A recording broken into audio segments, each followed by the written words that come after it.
Yo, Expeditioners, Augiesaint here, and welcome to the channel. Hope you guys are having a fantastic day, and I want to share with you my nuclear Archmage Lune build. I like big magic attacks. Magic characters are always my favorite characters to play, and with Lune, if you've tried out her Gradient skill, the one that uses the 3 Gradient, like the level 3 Limit Break Gradient skill, she drops this big ass bomb on the map, and it just makes this really satisfying explosion, and I have got that to hit for over 180 million damage so far.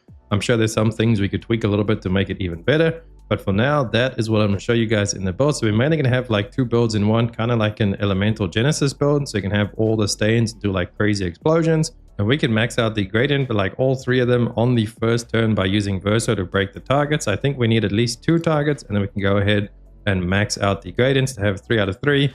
Go ahead, drop the bomb with Lune, and then it'll give you all of your stains. And then you can do the Elemental Genesis and the other skills we have set up as well. You can even do it without the Gradient stuff. So if you're a little bit earlier into the game and maybe you don't have everything set up for Verso to fill out your Gradient bar, you can go ahead and then just line up Elemental Genesis with her and still just do crazy elemental AoE explosions all over the place. So without further ado, let's hop straight into it and I'll show you guys the build. So first up, looking at the weapon we are going to be using this, we're going to be using the Sapperum. I actually cannot remember where I found this, but as always, we'll have the wiki link down below in the description. Go check that out. You can find the location of all the weapons, all the Pictos, everything there is to find in the game. So we're using the Sapperum mainly for the level 20 ability. Gradient attacks and gradient counters deal 50% more damage. So with our build really focusing on the gradient attacks, since we are filling it up really fast with Verso, he's like our support in this. We're using Verso and Sciel as our supports. Sciel just to buff our damage, and then Verso to go ahead and break everything, so it will stun everything, and then also fill up the gradient bar for us. And then with the Sapperum, we're going to do that, drop that massive nuke with the gradient attack, and it's going to do 50% more damage. And then the other noteworthy weapon is the Clair, I think that's how you say it. This is the weapon we would use if you don't want to go the Gradient build. If you want to go for the Elemental Genesis, which is kind of built into this, it's kind of like a 2-in-1 build. I'll explain a little bit once we get to the skills. And then this is the one you want to be using, because this one will give you increasing damage. See that casting skill increases the skill damage of all other elements by 20%. Resets when casting a skill of the previous element. So usually when you're building up to like all your different stains, because to use Elemental Genesis, you need to have one of every stain. Obviously, you can have light stains because they count as like a wild card. They can be anything. But you need to obviously at least have 4 different stains and go ahead and hit Elemental Genesis. So in doing that, you'll build different stains, build different elements, or use different elements so they'll all get a damage boost. And then on the turn start, if no stains, you get 2 random stains generated. Then how we have the skill set up, we can pretty much always guarantee an Elemental Genesis on the second turn by using this weapon, if that is the route you want to go. I'll explain both of them. There will be timestamps down below if you guys want to skip ahead to what you're looking for. But for the main thing, we're going to use the Sapperum and focus on the gradient attack. Now, if we have a look at the skills, if you're playing the Gradient playstyle, you're pretty much going to one-shot anything anyway, and you don't need to use the skills. But the skills we have set up, these are all set up to use Elemental Genesis. There's extreme damage to all enemies, 8 hits, and each hit deals damage in a random element. Can only be cast with different light stains. And then these 3 skills on the left are going to be all of our different elemental stains. Crippling Tsunami, as you can see, this one gives you a ice and a light stain, and it consumes 3, so you'll never actually consume this on the first turn. And then the Storm Caller, this one consumes 2 fire stains. Sometimes you got to watch out. If you get a fire stain and a light stain, you don't actually use this, because this is going to then consume that to boost it, and you're going to have less stains, so you can't actually cast Elemental Genesis on your second turn. But for the most part, usually if RNG is on your side, you won't get 2 fire stains or like a fire and a light. As long as it's on a fire and a light stain, because then you'll consume it obviously and do this. And then also for the maximum damage, you want to try and get Stormcaller up before you do Elemental Genesis, because then this is going to proc with each hit from Elemental Genesis, because read there, all enemies receive medium lightning damage at the end of their turn and low lightning damage when they receive damage. This lasts for 3 turns, and obviously Elemental Genesis does 8 hits of damage, and each of those 8 hits will then actually be doing low lightning damage as well. So it's going to kind of proc off of each other. So try and get it up before. But obviously you totally have to play around your stains if you want to go the Elemental Genesis way. And then lastly, we have Terrorquake. This is our Earth and Light stain. As you can see, these pretty much all give a light plus an element stain. So light plus ice, light thunder, and then this one gives you a light wind or light earth stain, I believe it is. So that's why we have these set up depending on if we're using that weapon I showed you guys before. That gives you the 2 random stains on the start of the fight. And then you would use these ones accordingly to go ahead and proc your Elemental Genesis. Otherwise, you could also use Elemental Trick. Deals low single target ice, fire, lightning, and earth damage, and then the critical hits from these generate the corresponding stains. With this build, you want to max out your crit. Even for the Gradient version, the way that we played, you definitely want to max out your crit. We like way over crit cap.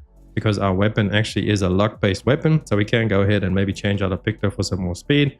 But the way we have it set up, just make sure you at least hit the 100% crit rate. And Mayhem, we just have this in there because I really like this skill. It's pretty cool. And it can break if you have 4 stains. It doesn't have to be 4 different stains. It just needs to be any kind of stain. This is a skill we used very early on with Lune. So if you are early on in progression, you're not like decked out yet, then definitely focus on using Mayhem. It's a very powerful skill. Mainly early game, I was literally just using Wildfire, spreading fire, and then building up stacks and using Mayhem. That's pretty much all I did on Lune. If you guys want me to make like earlier game builds, because I know I've made quite a few builds recently, but they've only been like maxed out builds. If you guys want me to show you some earlier builds, let me know down below in the comments and I'll try and get working on those. Maybe we'll start a new save or something like that, kind of like what I would do if I started over kind of a save. So let me know if you guys want to see something like that and I'll get to working on that. But for now, this is what we got on the skills. Now let's actually have a look at the Luminas and the Pictos. Well, first of all, if you have a look at the Pictos, like I said, these we're only really using them for the stats. We were using these for crit before, because this actually turned out to be exactly like 100% crit with the 38, 38, and the 19. And then obviously that 54 we've now gotten from the luck because we went and re-rolled our weapon. Always make sure when you do change weapon that you change your attributes to suit that weapon, because you get so much more damage on it. You can see our attack power is at 11,000 and the weapon itself I think was at like 10 or 12,000, somewhere around there. Just make sure you put your stats into the weapon. And then the Pictos, they don't actually affect your weapon. The only thing from this that affects combat really is going to be speed and critical rate. Like if a weapon scales with defense, for example, this weapon does scale with defense.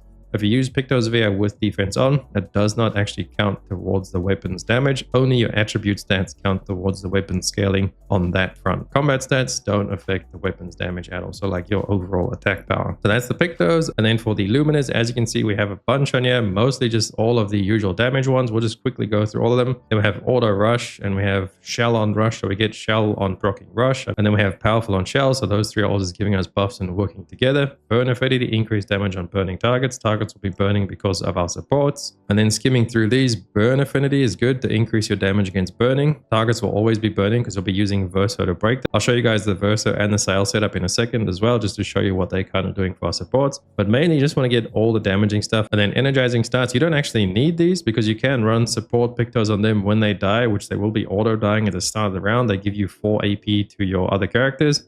So with that, on both of them, you don't need any of the energizing starts. I just was using this earlier today because I was doing some solo content with her. You don't need those unless you are going solo, then you do want to get the energizing starts. Energy Master for increased AP, Glass Cannon, increased damage, Full Strength, more damage, First Defense, more damage.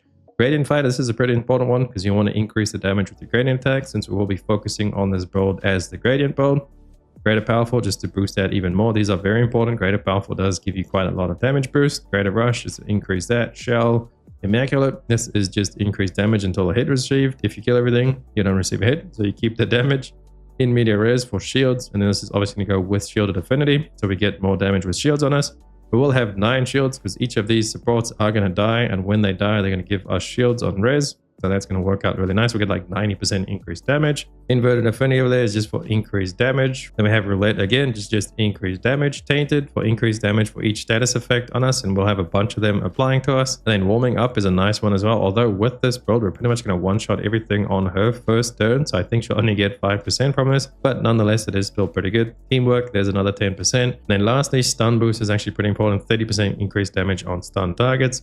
And since Verso is going to be AoE breaking, all the targets will be stunned, and then we'll get that massive 30% boost. So as you can see, the Pictos there, basically just your normal stuff, all the damage you can get. I'll leave it like that so you guys can screenshot it or pause the video. Check it out, all the stuff you need. And then the energizing starts, you don't need these if you are playing with your supports, only if you're playing solo. Everything else is pretty much just icing on the cake, as much damage as possible. And then if we have a look at Verso, he has way too many things on him. You don't need half of this. The most important things really is going to be auto death, second chance, so you get the death on start, you get the res, and then exposing break is pretty important because you apply defenseless on the break. Energizing death, this is what I spoke about before. With on death, you go 4 AP to your ally. So with him and Sciel running this, your Lune will end up with 8 AP on the very first turn. That's why you don't need all the energizing starts on Lune. On Verso and Sciel, you definitely get the energizing start. And then a really big one for him is going to be gradient break, 50% of the gradient charge on breaking a target, since he's going to be breaking them.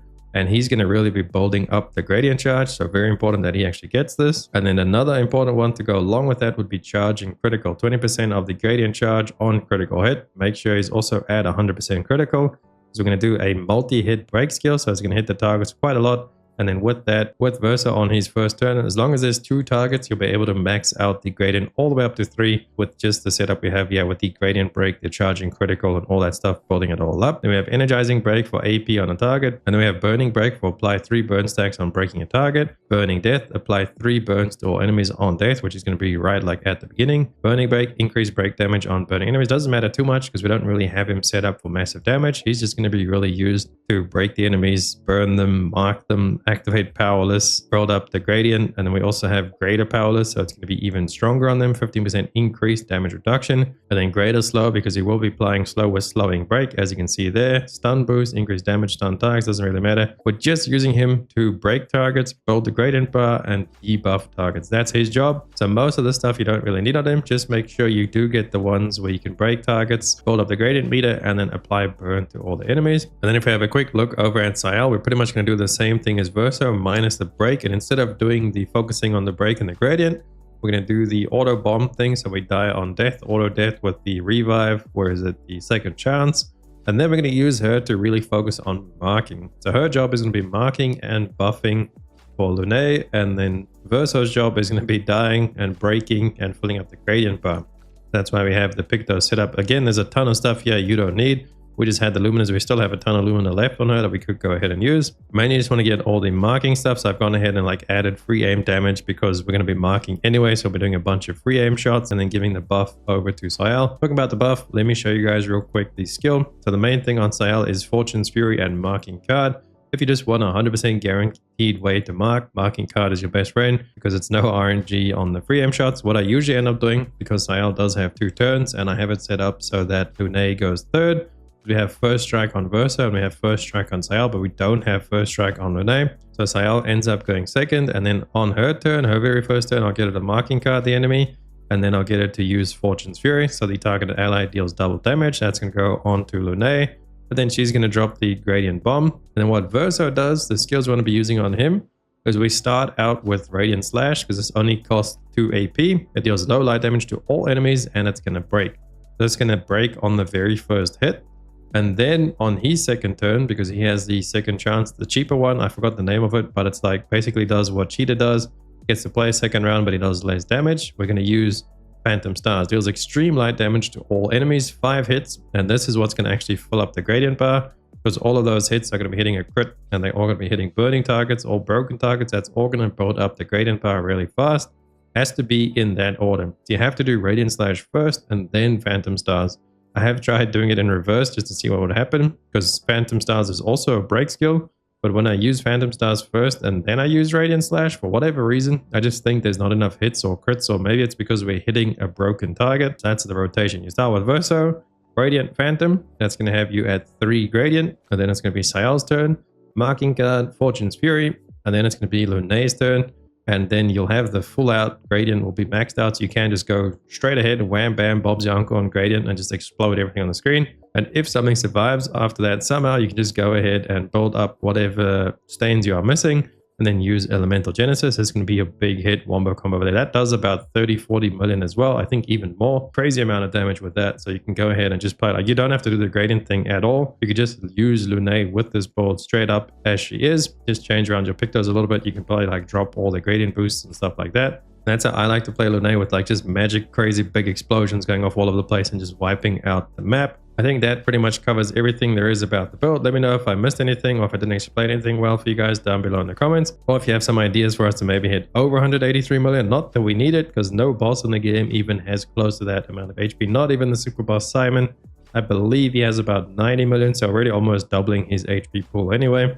We might have to do like a couple of New Game Plus runs to maybe build up his HP, and then everything can actually start surviving these crazy one-shot builds. Thank you so much for watching the video. If you guys found it helpful and you liked it, please drop a like and a sub on the channel. It helps me out so much, and I'll catch you beautiful people in the next one. Augiesaint out. Run free and dive into the sky.